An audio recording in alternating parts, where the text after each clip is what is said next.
What do you got? Looks like we're live. We're pushing the button, doing the thing. Yeah. Hello, everybody in streaming world. We are the Podguyz Podcast, bringing it to you as we do every Monday, 10 o'clock, 15 minutes afterwards.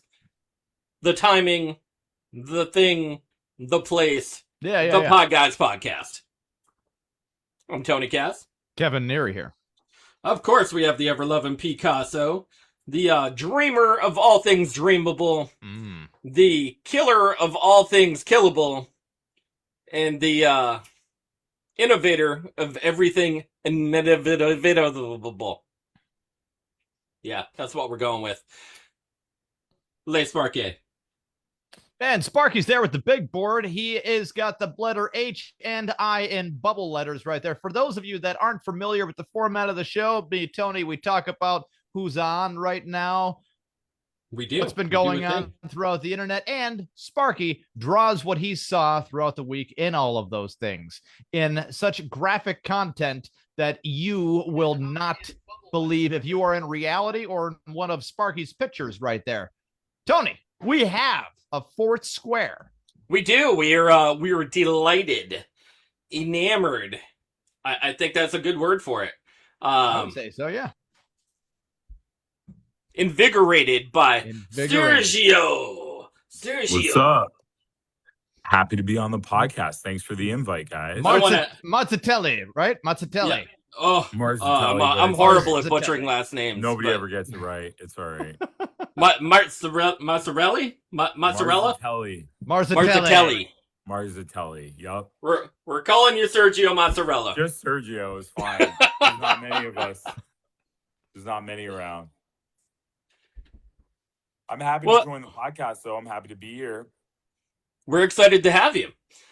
Yeah. So, tell us a little bit about your comedy career, sir. Things that you did, how you got started, what happened, and how did you get there? What happens? Like we're dissecting I could give you what I know about Sergio when I saw him come onto the scene. I'd already been at it for quite some time. Tall motherfucker comes on there, deep baritone voice. And I'm like, what the fuck is up with this guy, right?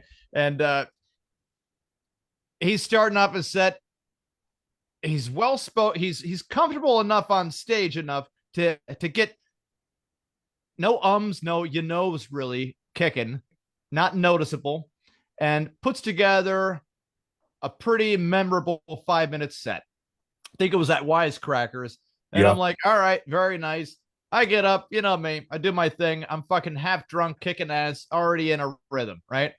Always half drunk. I don't drink anymore. Haven't drank in 7 years. Nice. Smoking cigarettes at the time. Haven't smoked cigarettes in 6 years. If anything, I feel more energetic now and also in pain every morning.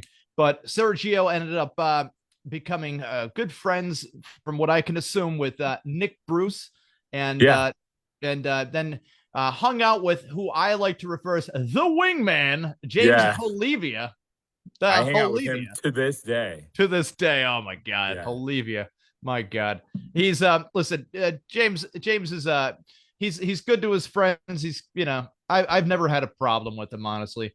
He's a great guy. I love him. I've done some shows with him before, and my sets were, good to okayish, nothing that I could be 1,000% he's like of. He's more of a performance. Like I've gone to shows with him where there's the room's packed and he just gets them. Like he's doing like a rock star act. You know what I mean? It's not. I would call it a glorified one-man show sort of thing. Yeah, exactly. He tried to, and James had been at it for since the age of 18 when you had to do it young.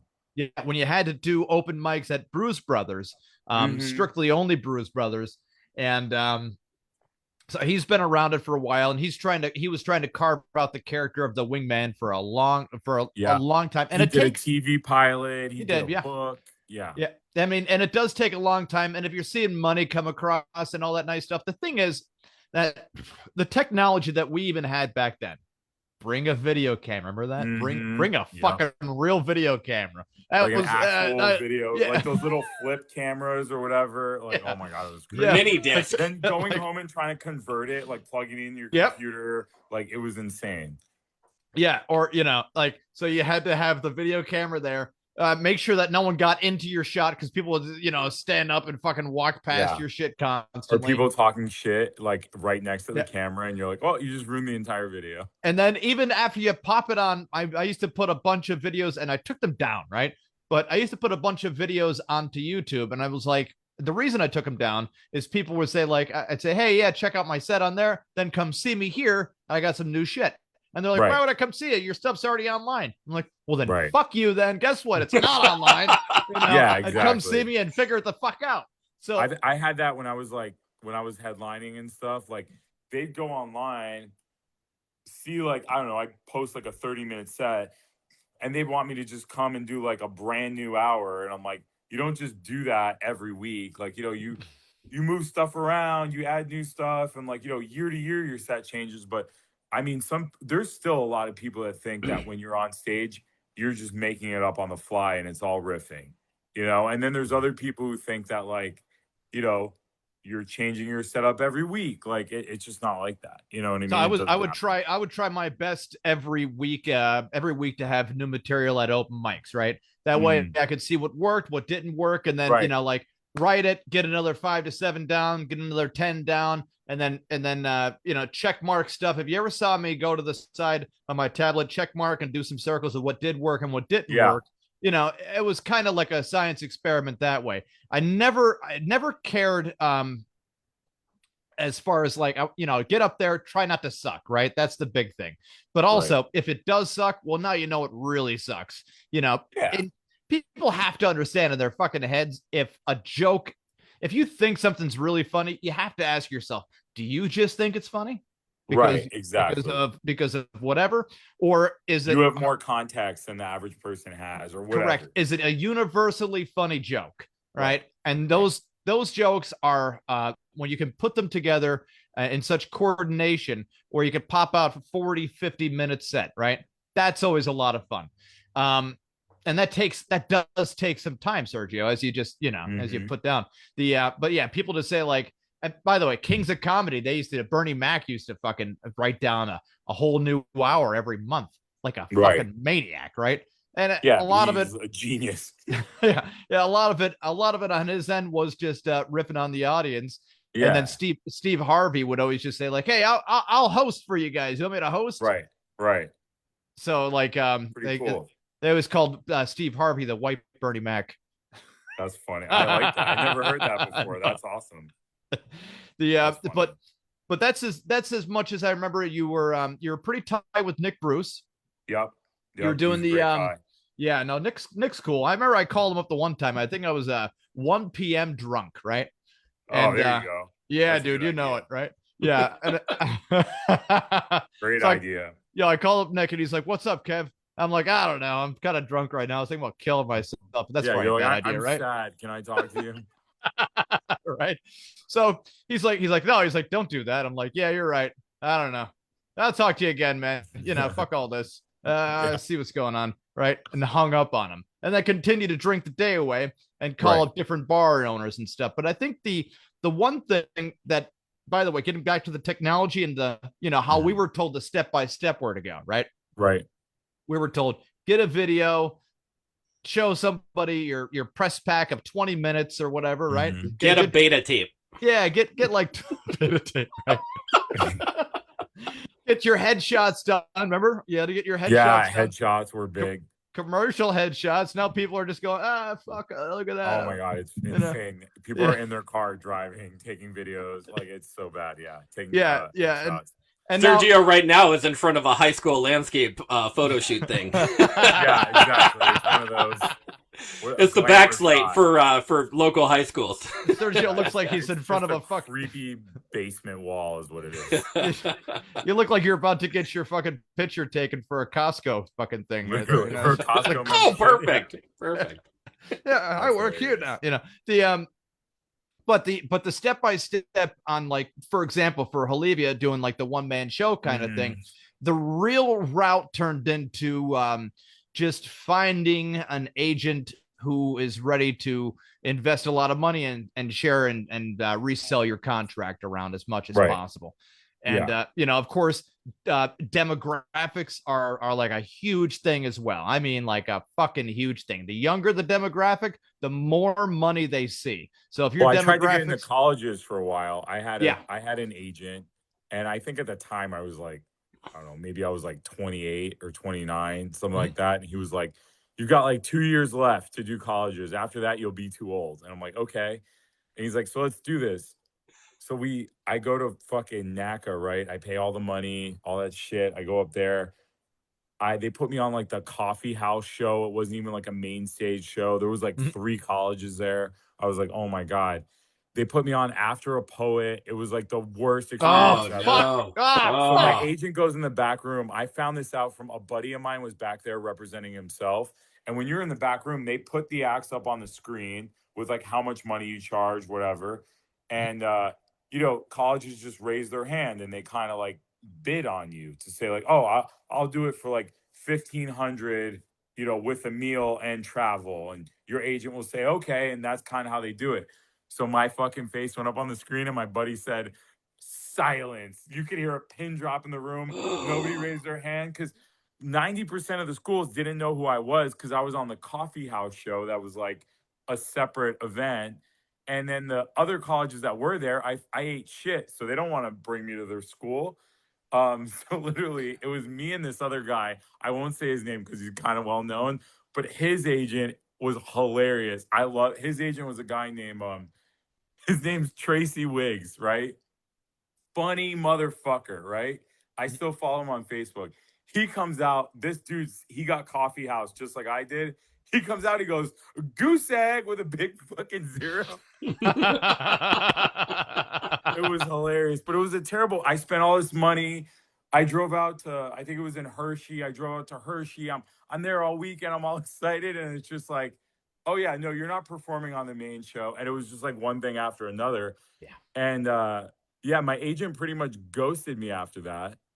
And then a buddy of mine, the one night we were in a bar and we were kind of talking about it.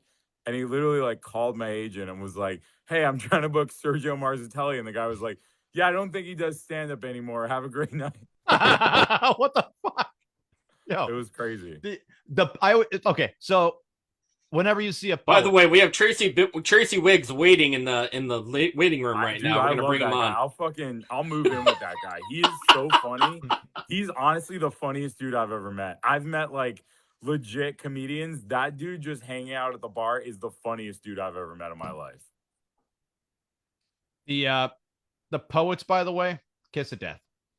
Kiss of death to anything. Tough to follow. No, it's like whenever you are even on the same ticket as those fuckers, you just know like this is not a show anymore.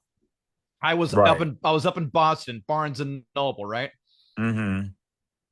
And they were like, "Oh, we're gonna have poets instead of comedy." I'm like, "Well, we had a contract, so you're still gonna pay me." And they're like, "Well, can't you just also do it with poetry?" I said, "In the contract, it says I just do it. And there are no poets." "Well, wouldn't it be nice if they opened up for you?" No, it wouldn't be nice if they opened up for me because, again, refer to the contract. And if you breach the contract, I'm fucking out of here and you still pay me. So they paid me. They wanted the poets. They paid me. They got a longer show with the poets and I didn't have to fucking do anything. Nice. That's awesome. Yeah. But it's like, it's one of those things, man. Hold on. I'll be right back. Oh, your baby's crying? Yeah. I heard "Daddy." Jesus. Oh no. Anyways, let's get back to talking about me. Yeah. So man, it's been 3. I did one show over the last 3 years. It's just been, shit's been crazy. I stopped doing it. And then like I moved down south. It's so much different down there. It's not like in the Northeast. Way different. There's a ton of comedy clubs. What is happening? Do you hear that? I know. Great way to do a podcast, isn't it? This is live. It's not undubbed or like. Right. There he is. That was pretty weird. Yeah. It's not hatched up. We do everything live, fresh out the tank. Just happens. But But yeah, no, I'm definitely gonna start doing it again. You know what I mean? I miss it. It's nice when there's no pressure because like when I was doing it 3 years ago, I felt pressure because like I was headlining and it's like, okay, I got to headline bigger rooms. I got to do this. I got to make more money. Now it's like I took 3 years off. There's no pressure. I'll go do an open mic. You know what I mean? And do 5 minutes happily, like for the love of the game. You know what I mean? Versus like before, it literally felt like No, okay, Sergio, that ain't for love. That's headline. a flex right there. You're coming up there to crush and flex and show the fuckers. Be like, oh, I don't know. I don't do this all the time. It's like I haven't done this in 3 years. I don't even remember what this is. Yeah, what is this? A microphone? How does this thing work? And then bam, just snap to it. No, that's dude, that's a flex. The me and Mike Jones did that. I think we went to Lepka's open mic at a Holiday Inn or whatever.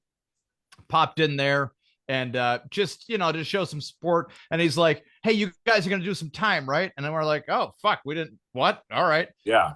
Did that's cool. 8 to 10 minutes, killed it. Sorry, the baby woke up screaming and crying, and my wife. Yeah, I literally just heard. Yeah.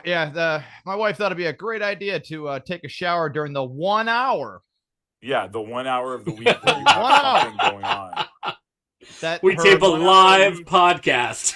I know that we have a live podcast. Is productive. Yeah. She decided to take a shower. That's when she decides it. Now I'm more heartbroken that she's not watching live. Okay, right. That's the shitty part right there. Yeah. I checked the shower to see if there was a cell phone of us live in there. Maybe she's doing the earbuds in the shower thing. Nothing to be found there either. But I'm not going to be like some heartless psychopath and be like, let the child cry. And the mother. I'm gonna do a little name dropping because I just did a little investigating on Tracy Wiggs. Do it up. But DL, somebody named DL, and somebody named Don Lemon. Dude, he knows everybody. Honestly, he really does. I don't think he's a comic. I think he's like a manager, and he might used to be a comic. But bro, he like knows Kevin Hart personally. He is, but I'm telling you, Tracy is funnier than like anybody. Like he is hilarious. Just that whole weekend being there with him, I was around a million comics, right? Magicians, fucking everybody. That guy to me was like the star. Balloon animal artist. Just hanging out in the bar with him. Like, and he's a good dude. Like, he's a good dude. But like him coming out, like his client got no fucking offers. My agent's like, hey, I'm really sorry. He comes out and just goes, a goose egg with like, you know what I mean? Like, I love him. I love his energy.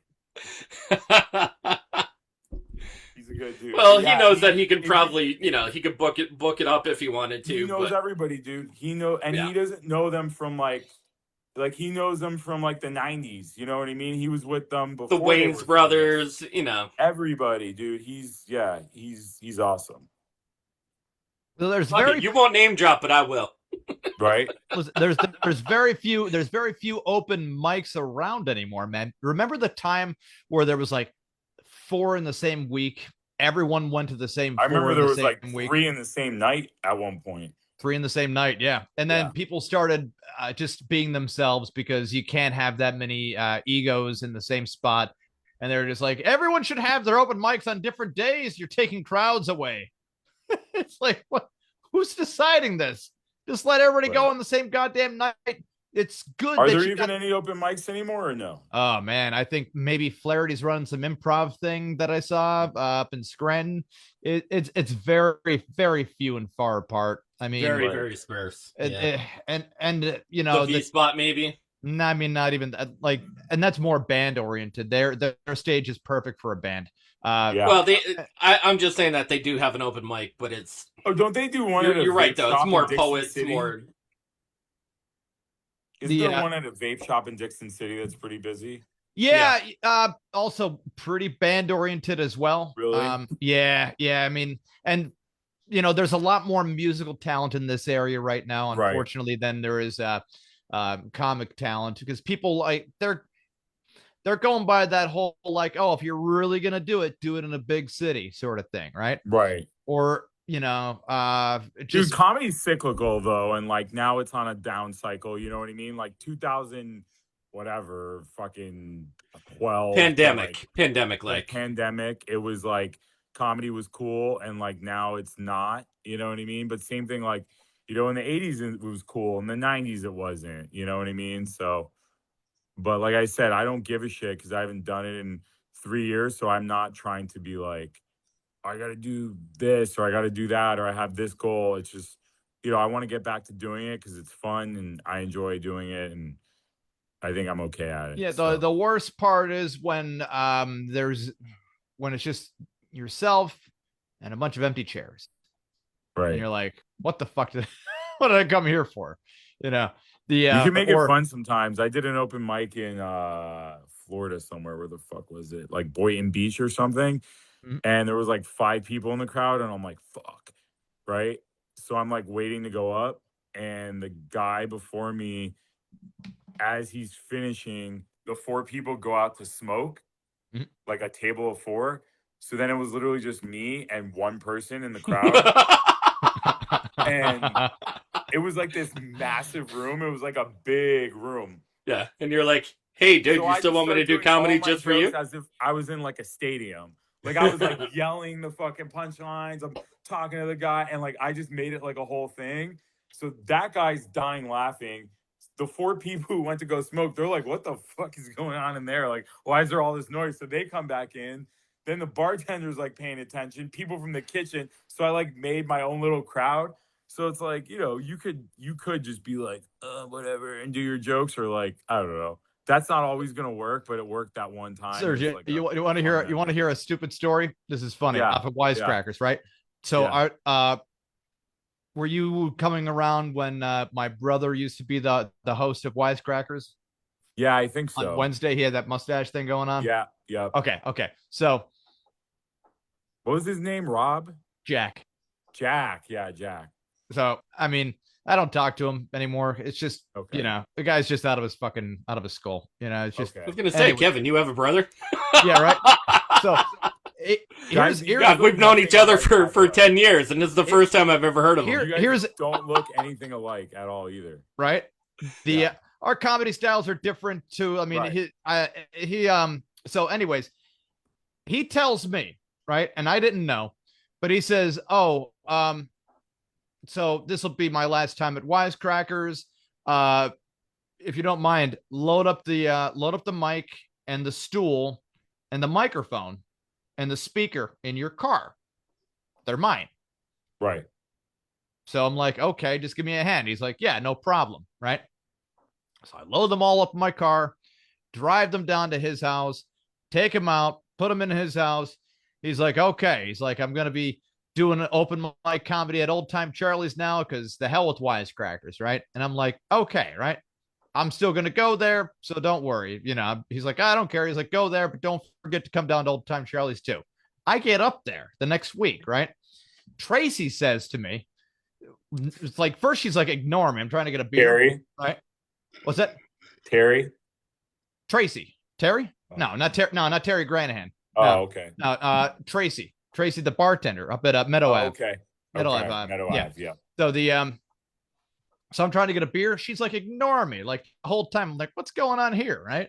And, you know, she comes up to me. You know, that's like, dangerous when a bartender's like ignoring you. I'm getting ignored here. Right. So she says to me eventually after a hard half an hour, and I'm like, what the fuck is going on here? You know, like I end up bringing in a bottle of beer from my car anyways and just start fucking hanging out. You know, like, sure, it's a little warm, but I'm not going to be hanging around at a bar just not to get served or whatever. So I was like, Tracy, what's going on? Right. And she says, oh, tell your brother all of his paychecks have been at the front counter the whole time. And he owes us a stool, a microphone, a mic stand, and the speaker. And a speaker. That's insane. I said, what the fuck are you talking about? She's like, we got you on camera taking them out of here. I said, he told me that he fucking bought them. She's like, That's well, he's insane. She's like, well, he's a fucking liar then. And I'm like, obviously he's a fucking liar if he's getting me to steal shit for him, right? So I called him up, right? He's not answering, and I call him up again. He knows what's going on. Hey, Kevin, after you leave the equipment, load the equipment. Get the chairs there. It's no way. Is that why you don't talk to him anymore? No, there's much worse reason than that. It takes a lot for me. It takes a lot for me not to talk to anybody for a while, right? So I get down to his shit at Old Time Charlie's, right? I said, Jack, Tracy said that none of that shit was yours and that you stole it, and she's got you on camera doing it and wants it back, right? He's like, well, they owe me 5 weeks of pay. I said, well, she said that you had to pick up your pay at the front desk. He's like, no, they are supposed to hand me my pay. And I'm like, the fuck does it matter, man? If they're handing you it or if they tell you where to pick it the fuck up. He's like, it's a matter of principle. So I figure all the paychecks that I was supposed to be getting, mind you, Sergio, the paychecks were for $40. Okay. Right. Okay. So 5 times $40, right, is $200. So a microphone, mic stand, speaker, and stool. He's got estimated at $200. Yeah, and he's taking pictures off the wall and shit. Yeah. Hey, that's an autographed picture of Richard Pryor up there. That's mine. Yeah, like me, it's just like, oh, fuck you, Kevin. Just be on camera with me. Like not even just telling me that it's his anyways, right? Right. And I'm like, I said, dude, if you don't give that shit back, they're going to start charging you or they'll charge you of something. And he's like, oh, and you're going to snitch on me? I said, dude, you fucking put me on camera stealing shit with you that you said were yours. He's like, because it is mine. You see the logic? Nothing, you can't get through on the guy. That's crazy. So he eventually gives the stuff back or whatever, right? Eventually. I mean, after like 2 months, Mike, in that meantime, he was telling me, he's like, they're probably going to ask you to be the host at Wisecrackers now, that because, you've been up there, you're good and blah, blah, blah. And I'm like, yeah, I would do it if they're going to pay me or something. He's like, yeah, they'll pay you. All this time knowing that he's helping me, that he's having me steal shit for him at the fucking place in Meadow. That's insane. That's fucking retarded. That's downright. That's pretty bad. That's downright mental, right? So they got her stuff back and they end up getting that Michael Santosera guy to do the thing. And Michael, it was just like he's like a really nice guy. And he said, hey, he's like, he comes up to me. He just sucked the life out of me the one day when he said something. He's like, hey, I got a book of jokes. What do you think if I just got up here and read all the book of jokes thing? And I'm like, I think did he steal those too? Like, he literally has a book called Book of Jokes, right? And it's got pre-written jokes in there. And I said, Michael, you're kind of taking the whole creative aspect out of it. He's like, I don't know. I think these are funny though. If I just read them on a microphone from the book. And I'm like, I wouldn't suggest it, right? He did it anyways. I'm like, what are we even doing here? And everything started rapidly going downhill at Meadow Ave. And, just kind of fell into a dead zone spot. And then Ted Hebert was the host after that. And Ted's a really genuinely kind of a funny guy, right? He got funnier as it was going. He kind of learned his way through the idea. But while you were in Florida, Sergio, did you have any? That's a fucking funny story, though, right? Fucking dude just stealing, like having me help him steal the goddamn shit, right? So, did you do any spots down in Florida? Did you ever check out the Boca Black Lounge down there? No, never made it down to Boca. I did a couple of shows in Tampa. It was mostly like, stuff I was producing myself. But it just got to be too much. Like, I had a lot going on down there. I was running a business. And then I'm like fucking selling tickets. You know what I mean? I'm like meeting people and be like, hey, I have a comedy show this weekend. You should buy 2 tickets. Like going up. I was literally like selling every ticket individually because, I knew people on there, but I didn't have like a comedy following down there like I did up here where I could just post on Facebook. So, I'd sell a room. I'd sell 120 tickets. Like 94 of them were me physically selling the tickets. So the last show I did was a pretty good one. I had a lot of friends come out and support. It was awesome. I had like a camera crew there, like the whole deal.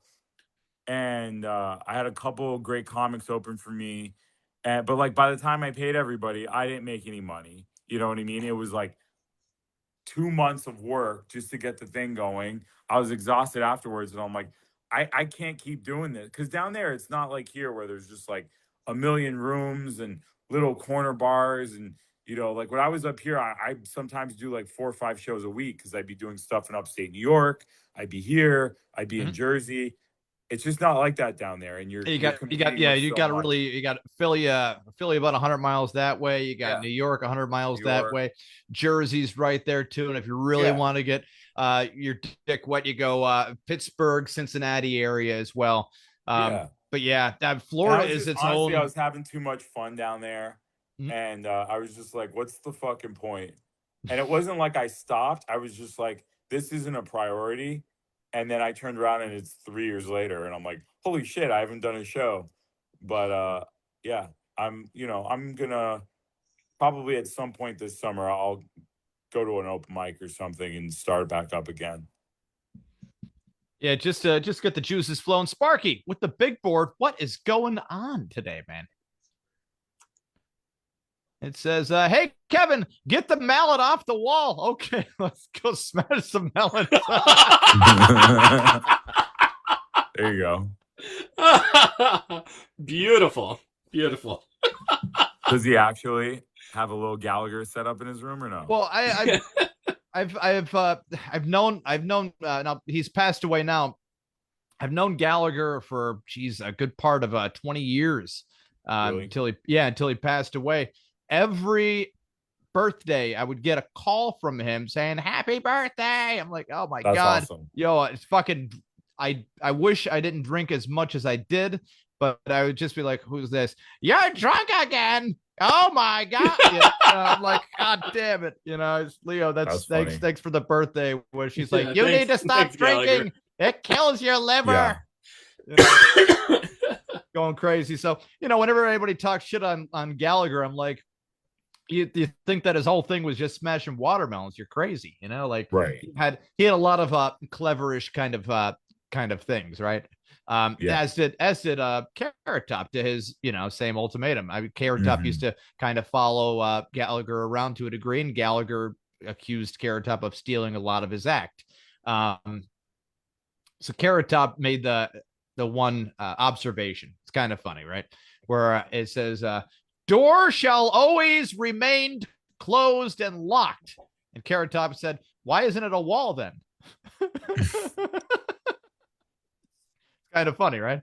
So that's funny. Leo, Gallagher, I guess, said he didn't like Carrot Top because he was never a genuine person to talk to, right? And I'll give you the example that he gave me was the N Menon shit.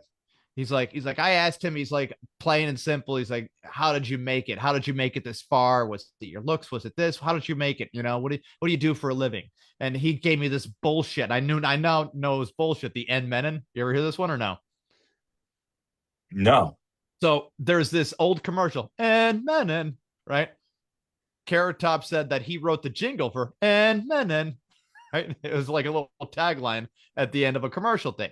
And Leo's like, oh, wow. He's like, I can't believe you're a jingle writer then, right? He's like, no, but you bought it though, right? So that's funny. He couldn't stand him from that point because he's like, fuck you. Yeah. He got him to bite. He's asking him a one-on-one, don't be a comedian with me kind of thing. Just talk to me for a second. And Carrot Top, he's in his 20s. He can't sit still. He's in front of a fucking legend. He can't stop, he can't help himself, sort of thing. Who is your Mount Rushmore of comedians? Me? Yeah.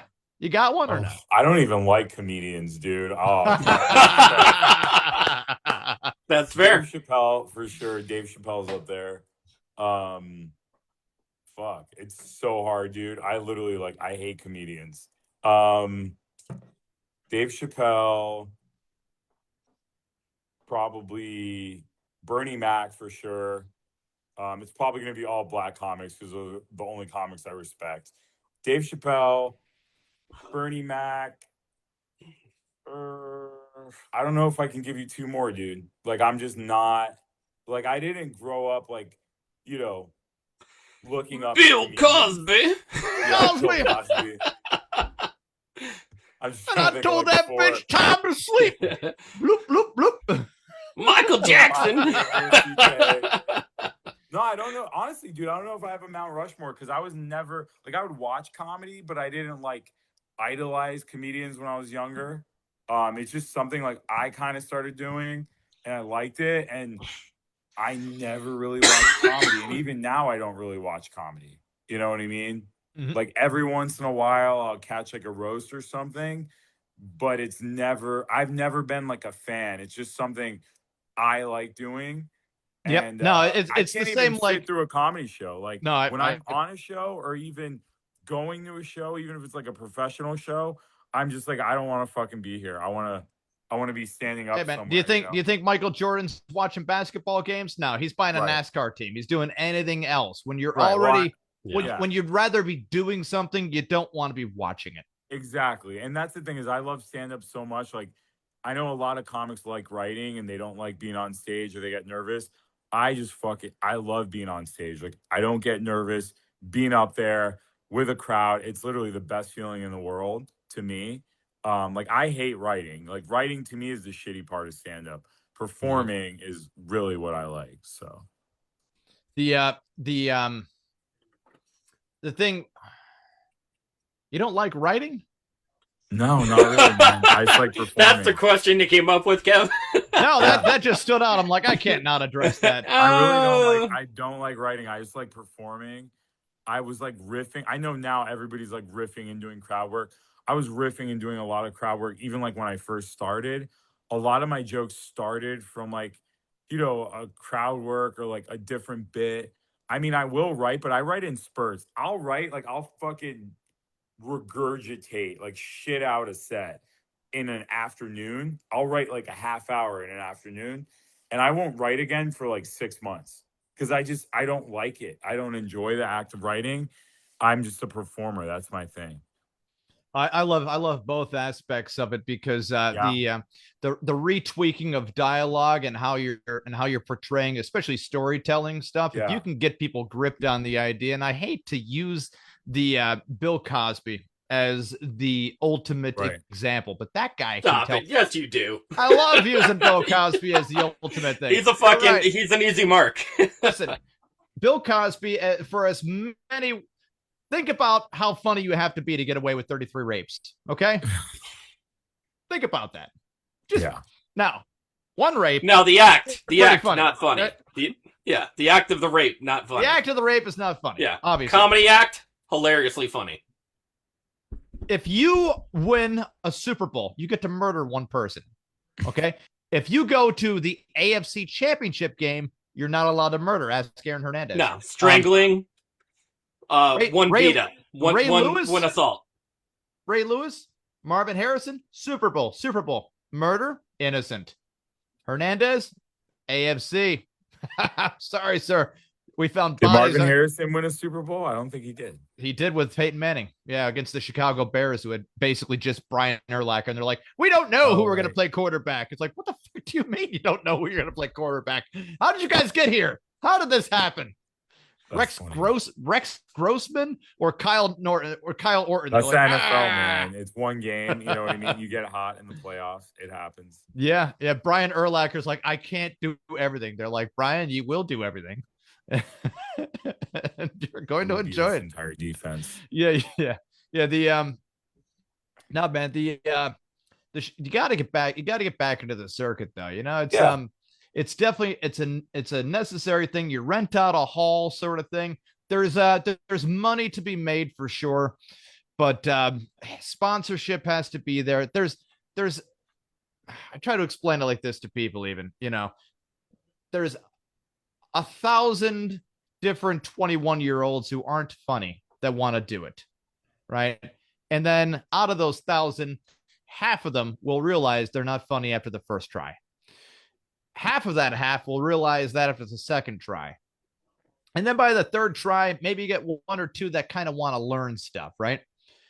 Maybe how to be better, how to posture themselves better on stage, how not to be, choked up, to speak better, and all that crap, right?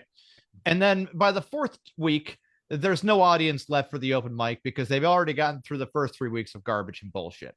So that the screening process for an open mic, it's real tricky because you don't want to dismiss people, but you're at a real amateur hour when they're like 3 minutes, It's 3 bad when you minutes. have a mic that's so shitty where you're like, I've had mics before that I've hosted where it's like 3-4 weeks in, I'm like, this is now a booked open mic just because like, like it's just gotten so bad and so out of hand. You're like, I have to book the open mic because there's certain people that just, I can't do it.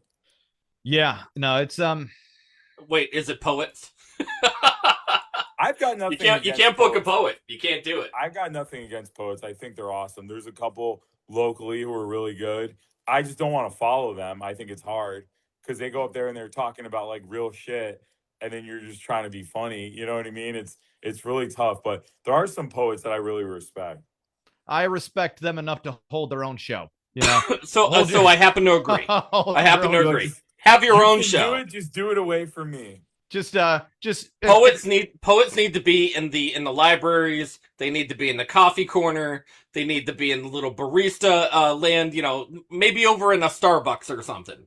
How do you feel about comedy and music? You guys ever done a show like that where it's like I did a metal. It was I hosted a metal. I don't know if it was a show, but it was like 10 metal bands, and I was just doing comedy in between. Oh shit! Yeah. Hard. no, it's hard, bad, dude. It's bad, dude. It's bad. No, I've done that with a. They were a 70s to 80s. God, we did that with The Big Break. Not only that was even worse because like people got their own original stuff, and Ochapinti was like, I'm not here to tell jokes, really. I'm here to say fuck you. No one could do this shit. I'm a gay leprechaun. What the fuck? So I had I had the one show. It was a 70s to 80s cover band, right? And they so I got high outside real quick. I'm like, oh god, these fucking people, right? Because I told them, I said, just introduce me as a comedian Kevin Neary, right? Nothing more is needed. I can't stress that enough, right? The name of the band was Who Knows? It was the name of the band, right? And they were like a Who-ish kind of cover band, so they were Who Knows. And they said, oh, from Comedy Central, blah, blah, blah, going on, right? Give me this fucking shit that I didn't even have. So I get up there. And they blew up your shit. Yeah, and then they said, Kevin Neely. I'm like, whew. There you go. Okay. All right. Hey, while we're fucking, hey, you give me a live mic, and now we're going to fuck up names? Here we go.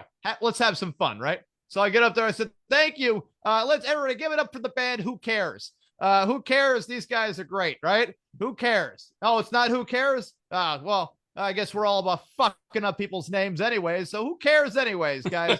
Who cares? Who's playing drums? Who knows, right? Oh, that's the name of the band. Who knows? I forget. So I kind of turned it into a me yelling at the band for 10 minutes, right? Nice. That's always great. Because the band, instead of just ducking to the side, the band went into the audience to talk to everybody in the audience, of whom they all very much knew. So it was like a picnic get-together after leaving the stage, and I'm like, oh, this is not professional at all. Well, time for me to match the bullshit, and we'll have some fun with that.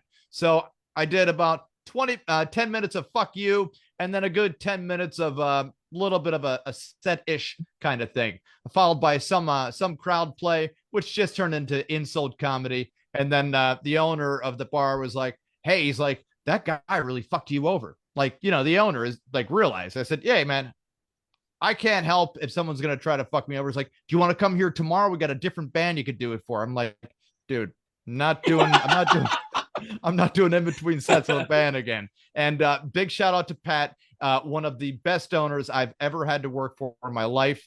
And, he got me a lot of gigs with raising money for the judges in this area, which, got me out of a lot of trouble once in a while, nice. Where they were just like, Kevin, all right, hold on, in my chambers sort of thing. And then they're like, okay, we're just going to dismiss this. Raising money for what? The Cash for Kids judges? No, this was raising money for the judges. Judges that were get those guys out of jail. They did nothing wrong. Judge Chivarella's over there. He's like, hey, Kevin Neary, how you doing? Those kids were bad anyways. It was either that or the military. Sparky's writing something down. Sparky, flip that shit around. What does it say? The big break up competition where every band goes to break up, and up next it's wait, they broke up. Yeah, every band from the big break competition ended up breaking up. So we Sparky kept nicknaming it, and it stuck, called the big breakup competition. And that after our year of being judges on the big break competition, people kept commenting on their live feeds, oh, which band is going to break up this year? And they're like, who the fuck did you get that from? And they're like, oh, we're watching the Podguyz podcast. They keep calling you guys a big breakup competition. People got in contact with us, not naming any names. Could you stop calling it that? And I'm like, I didn't call it that. Sparky wrote it down, and I read it. Is that how you get away with stuff on here? Well, I mean, I'm just reading what he's put on the board there. 50%, like, because he wrote it and you said it, so it's you only get 50% blame. He gets 50% blame. I mean, I'm just reading what he's putting down there. I don't know why he's right. Those could just be letter-shaped people on his board there. For all I know, people there you go. Can shape themselves like contortionists and all that nice stuff, right? But no, there was a judge. It was the show for the judges that were replacing the Conahan Chivarella people. Those. Okay, good. Yeah. We're thank God for that. It was like the goddamn Kids for Cash scandal. Yeah. If there's one thing about Luzerne County, we are like, oh, what happened to your judges? Oh, they kept selling the children. What? Well, who'd you replace them for? People that also sold children. So more children. This isn't getting good for us, right? Now, in fact, it wasn't even the fact that they sold children; they sold the rights to the children. Right. Yeah, which made it even worse. Well, what also made it worse is when outside lawyers came in and they said, what do you mean I'm not allowed in a courthouse to defend the person I'm representing? The children that need representing, yeah. And quoted from Chivarella, fuck you, it's my courtroom, I'll do what I want. Which is also against the law. It's like a kid yelled at his teacher. It's like 10 years. Like it's 10 years. Yeah. Rikers Island. Go to jail. Like they sentenced him fucking 6 years Al Qaeda. What the fuck? Why are you sending these kids to Al Qaeda? You'll see. It was always funny because like the brass tacks of it came down to $1,000 a day that the prisons would make for having one person in there. They make $1,000 a day per person for every person that they had in the jail. That's crazy. Sergio, you've never been in there, right? No, never. I'm a good boy. I've never been in trouble. I mean, he's anxious for, a week or two from now. I get away with so much with this smile. Sorry, officer. I didn't know I was doing anything wrong. I believe it. If you got pulled over, people would be like, you know what? He's probably connected anyways. So, that you have that, oh God. Yeah, you have that younger version of an older Italian mobster movie star look. If you were to play the younger version of somebody that was in The Sopranos, go out for that role particularly. Right. I'm older than any of those guys right now. We're in season 1 of The Sopranos, so. No, I mean like the 20-year-old version of them. Oh, I see what you're saying. Yeah. Like if you dyed the hair, you could play fucking. I know the grays give me away. I actually just got back from the casino with a friend of mine. He's much younger, and he got ID'd. They don't even look at because they're like, that guy's got gray hair. Fuck him. He's definitely older. You're like, look at this guy. He's got his heterosexual life mate with him. Dude, I had gray hair when I was like 20. When I was in high school, I remember my teacher was like, she goes, oh, you have gray hair. And everyone burst out laughing because they're like, you have gray. I was like 16. I had gray hair. It's crazy. One of my favorite memes is just when how did it go? Oh, I remember being 12 years old and my 45-year-old teacher had legitimate beef with me. That's funny. Just like you're a grown person they hate you. And you're like, hey, motherfucker, you're in my world now. And it's like, dude, I'm 12. What's wrong with you? Right. I'm just a little asshole. My parents got divorced and I'm acting up. Don't take it seriously. I'm here to learn math and math only. Uh-huh. Yeah, you know what your brother did in class last year, motherfucker? You know Called what me your an brother did? asshole. Like, I don't care what he did. He Now go stole the fuck stool and yourself. the mic Detention. stand from my classroom. Yeah. And we saw him put it. We saw you guys put it in your bikes and shit and travel on down the road with it. Now you're not getting a beer. I forgot about your brother, man. I forgot you even had a brother. He's very forgettable. Yeah, he's very forgettable. He ended up he moved down to Florida so that way he could officially be smarter, surrounding himself with dumber people. And he's a genius down there. I think he's doing DJ work at a dive bar in Florida. Something cool. Like that. I thought you were gonna say a strip club, something classy. Something like that. I don't know. It's just there are certain times where you look at yourself in the mirror. I had to give myself a good hard look, and you have to really focus on improving yourself or get used to it really going downhill continuously. And cut out all of the bullshit, get yourself at a different level of headspace, start learning instead of repeating, what you believe in. Who cares what you believe? No one's listening to you because you look like a fucking sickness. You smell like booze all the time, and you're chain smoking like you've got something to stress about.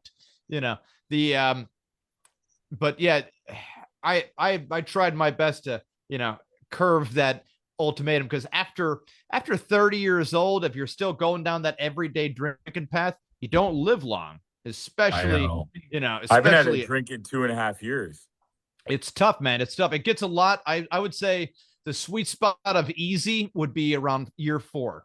Absolutely. Yeah. Year 4 is and you got to be real strict with it. I mean, even non-alcoholic beverages, I don't even touch, because I just don't trust that there's no alcohol in it. I think that I'm not even trying to be funny, but I think I am going to start drinking again soon, though. I'm not even making a joke. I think I might. I just wanted to take some time off. 2.5 years. I'm like, I think it's been long enough. So I don't know. I think that if you don't start drinking again, you are a more powerful person by prevailing over any depression that could come your way while being 100% sober. Right. That type of person you can't mess with in any fashion possible. Nothing can rock their world, because you have said, I can't drink this away. The only thing I can do from this is stay sober, move on to the next day. I gotta feel this. Yeah, feel it. You know what I find hilariously funny is that when Sergio went up to Kevin and Kevin went up to Sergio and they said, "Hey, Serge, you want to come on to our podcast?" And he's like, "Yeah, man, I like your podcast, so I want to get on there." Kevin didn't give him any background of like what we do.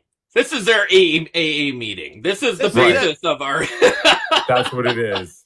Yeah. The whole time, awesome. This has just been what do they call those things? It's the setup. It's an intervention. Oh, the intervention. Yeah. I always watch. You ever see that show Intervention? And I'm like, my God, what they're getting. So they're getting, the worst part about that show is they're getting these people when they're like, we always care about you. And the person that they're talking to looks like they're like a fucking dead version of a Smurf. Like they're fucking blue. They ain't got any teeth. They're like all like that. Fucking bullshit. There's no way any of you cared about that motherfucker over there in the slightest, because when he lost tooth 1, tooth 2, tooth 3, scab on his face, nobody gave a shit to say, hey, maybe we should all check on Carl over there. No fucking way. No, instead, what it took was, hey guys, we get to be on TV. What are we gonna do? We all gotta pretend to give a shit about Carl. Oh, fuck him. He stole my VCR last week. He's an asshole. Like that's what it took. It took their own vanity to get together and say, no, let's write some fucking letters about how we really like you and shit, and get in the Believe car it or not, Sparky is the doctor right now. He's the one that listens. He's the therapist. And then he draws your inner machinations of your mind on the whiteboard. Isn't that awful? Sergio, one of my favorite jokes that you had, and it always makes me laugh, and I don't know if you have it on you right now off of pure memory or just saying it before, was something to do with the cheat code. Something to that degree. I don't remember that one. You don't remember that one? No. Damn. God, that's all I can really remember from the idea. I hope you don't mind the picture that I use of you in a swing set here, right? Oh no, So, fuck like- it. Why would you use that picture, dude? That's the weirdest picture. I saw it this morning and it's like That was perfect. Profile. I'm like, hide. I'm like, I don't want that shit on my profile. It's already a weird picture that was like zoomed out and you just like zoomed it way in. So it's like Sergio, it was either that one or you crawled up in the fetal position in the corner. Really? Those are the only ones you had? That was it. There wasn't a lot to go off of. I'm like, know. man, which one do I go for? I'm like, I swing did a set. refresh on my Facebook recently. I'm like, Deleted swing set, some stuff. maybe if I made it look black and white, it could zoom it in and make it look more like a movie-ish kind of thing. Like an indie kind of movie thing. It's and just that's not, you know what I mean? Yeah, you made him look like some pedo rapist that was sitting in a park for fucking 10 hours. I didn't change his fucking face, Tony. That's the way he goddamn looks right here. Zoomed in on it. You zoomed in on the face. You got a good face, Sergio. It's not a bad face. You got the sunglasses on there. It's a good suit. It's a peculiar situation to be in while on a swing. So you wouldn't expect Sergio to ever be on a fucking swing. It was like a whole thing, honestly. Yeah, it's not a bad look. So I was like, that one looks easygoing, fun. Like we're gonna have that picture looks like he steals kids in a van with the sign free Wi-Fi on the side. Yeah, you see that one? We can't do that. See? That's pretending to be a streamer. I'm trying to get into YouTube, so I bought all this camera equipment. Yeah. And I'm just like, I'm gonna start live streaming. So that's me pretending to be a live streamer. Yeah, he's got a gimbal for his gimbal. Yeah, exactly. That's what I do. I buy all this shit that I don't even know what it is. I don't know how any of it works. And I'm just like, yeah, I'm going to be a YouTuber now. It's not there. Listen, there's one thing that's always stayed consistent is once you get into something, you buy all the shit, you figure it out, and you're going to get it, Yeah. Of course. Failure isn't an option until it definitely is. And then you don't give up because you said, you do. Hey, no, you don't give up, really. Giving up is a constant of never doing it again and never planning to do it again. Right. You gotta kind of yield, though. You gotta yield, especially during COVID. Nobody could do shit during COVID. We did the podcast. Yeah. This is how we ended up doing the whole Zoom thing, right? Tony was picking me up, going to his house. We were doing it in his fucking kitchen and shit. And then, the world says you can't fucking be next to anybody. Because this invisible thing's going around killing 90. Yeah, we'll arrest you for picking somebody else up. How dare you? There's a fucking 7 p.m. curfew. Everybody's got to stay inside. And everybody was like, wait a second. How will I pay my rent? Don't pay your rent. What? Wait, is that legal now? Nobody's getting kicked out. Don't even do it. No one's getting kicked out. Everybody's like, wait. And landlords are like, wait, what the fuck? I left an apartment in LA with like $10,000 in unpaid rent. And I thought they never came after me. It's been 6 years. I literally had an apartment downtown LA, 10 grand I walked out on and nothing ever happened. I'm like, all right. It's probably fucked up. They probably didn't even own the property anyways. And they just broke it and hijacked the electricity. Building, dude. It was like a massive, it was like a 30-story high rise. Oh, jeez. They definitely own the building. Okay. It turns out Sergio was a squatter. Yeah, exactly. They didn't even know who I was. They probably thought that you gave a fake name. They're like, no way he gave us his real name, leaving 10 grand behind. Sergio. That's not a real name. Sergio. And an Italian last name, and his first name is This is bullshit. We already know it.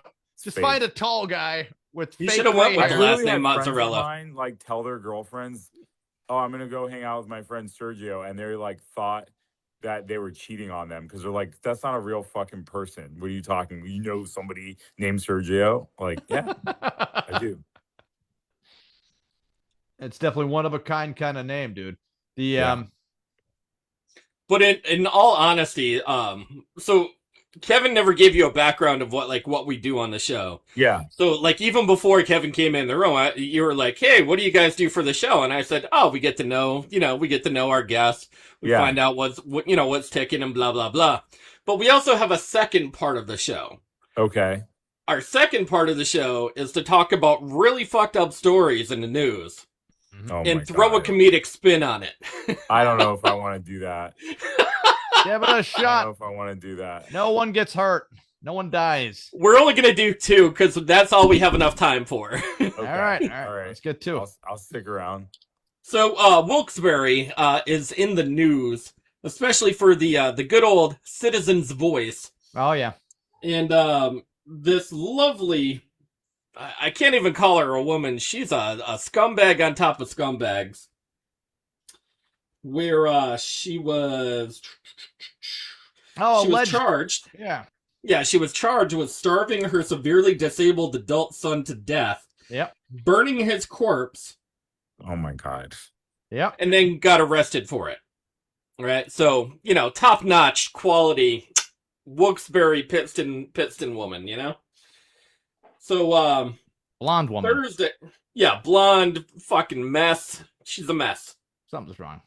So Thursday, after telling a Luzerne County judge she's been repeatedly assaulted while incarcerated at the county jail, and she fears of being murdered herself by the inmates because of what she did.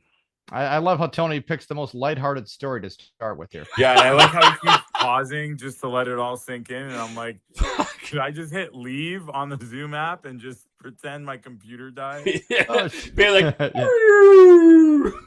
bye. Way to bring the mood down. I don't really know where the funny is in this one. When I saw you shared the page, I'm like, okay, you could have Tony. just said a woman abused her son. yeah. It gets way worse. Like, way worse. I think you should just stop it. Stop. I think we got the idea. She was a horrible person. So I got attacked online today. Okay. Really? I did. And it wasn't fair because everyone's a fucking idiot. Okay.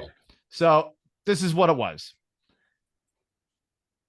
A personalized vaccine for melanoma cut the risk of cancer returning after 5 years. So I commented, no, it doesn't. That's it. That's all I commented. That's all I commented. And people started attacking you. Yo, I got one sentence, one person. No, it doesn't. One time. That's word economy right there. Yep. No, it doesn't. And then Eric Shin says, Kevin Neary, how the fuck do you know? Right off the rip, getting killed. Andrew McIntosh says, Kevin Neary, asserted without evidence, dismissed without evidence. So I commented back Kevin's comment to 5 steps to Trump. Yeah. Yeah.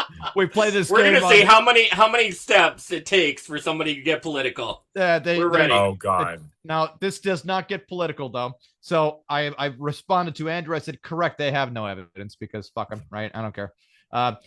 El Conquistador says, tell us during your GED courses, what did you learn that makes you disagree? Don't worry about sources, right? And by the way, the only thing I said is, no, it doesn't. Right. That's just your thing. Yeah. So this is trolling 101. Right.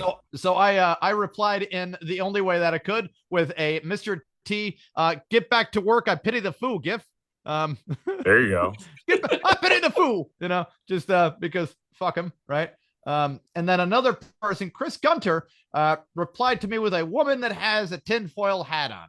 All because I said, no, it doesn't. By the way, their claim is that the vaccine for melanoma cut the risk of cancer returning after 5 years. What the fuck are you claiming you did then? What did you do? You didn't cure the fuck anything. You're just saying it cut the risk down. How do you know? So in my defense, I'm saying, nuh-uh, you're fucking lying because it sounds like a load of shit right off the rip. An experimental vaccine from Moderna shows promise in keeping deadly skin cancer from returning for years, according to new clinical trial where the whole crowd should go.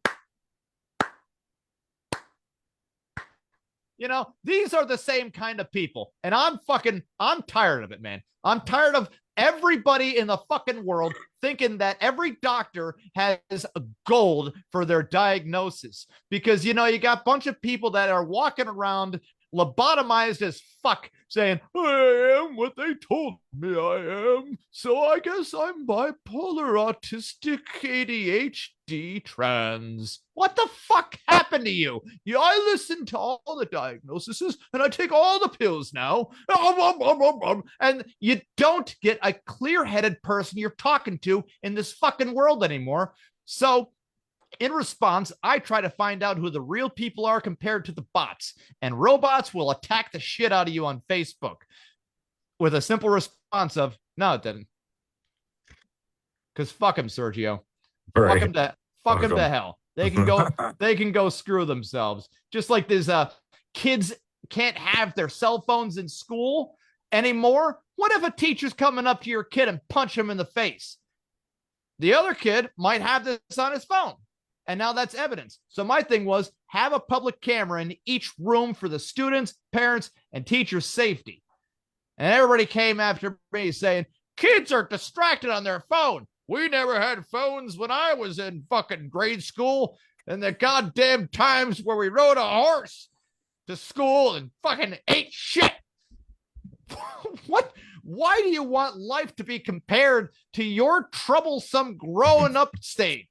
Why do we all have to walk on the same fucking road of broken glass and bullshit, Grandpa? Why can't we get a goddamn broom for that shit and just agree to keep it all pretty clean?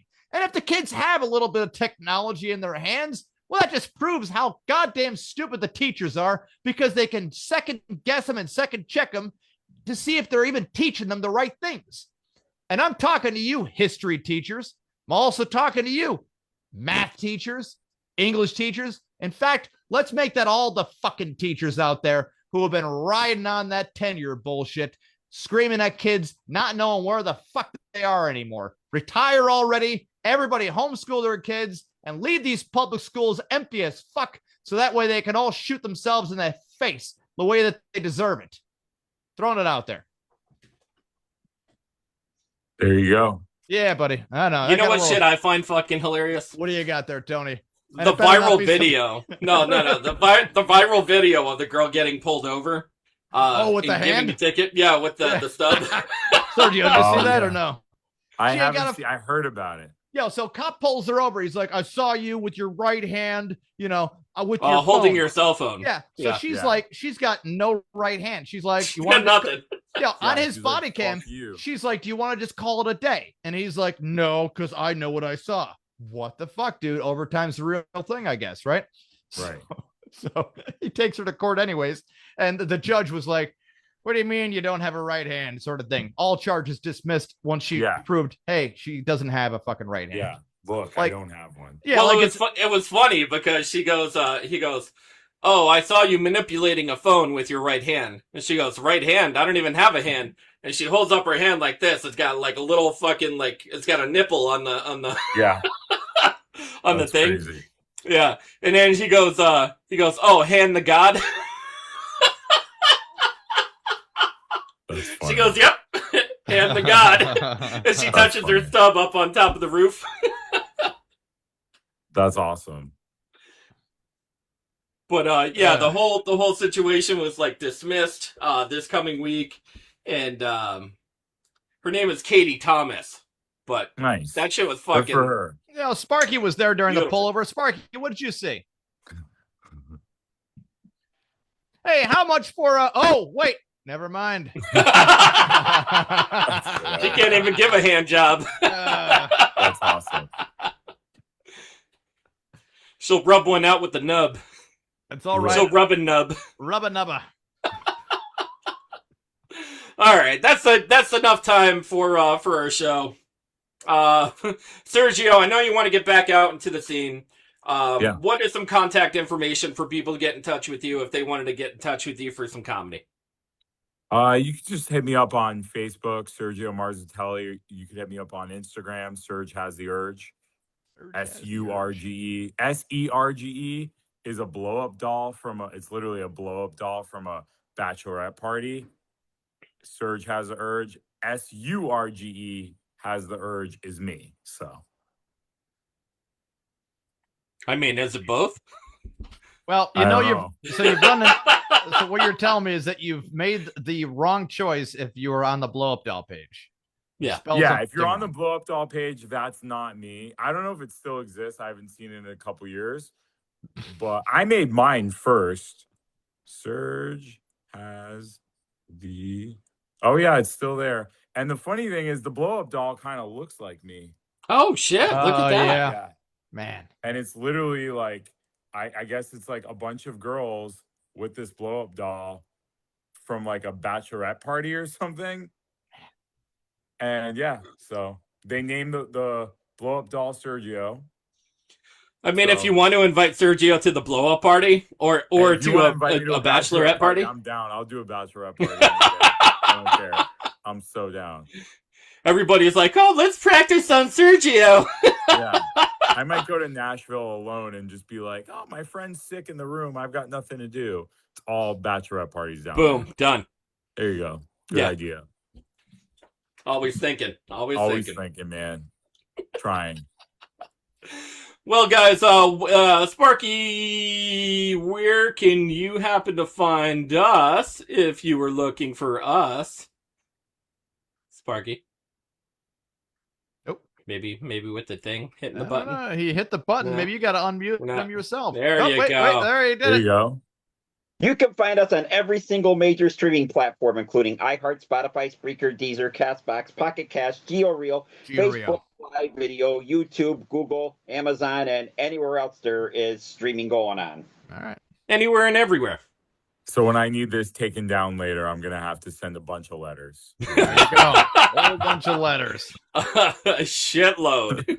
Just do it the anonymous way. Just make a bunch of fucking burner accounts and be like, I don't know, guys. I don't know who these people are. When I filmed that podcast. Take that shit down.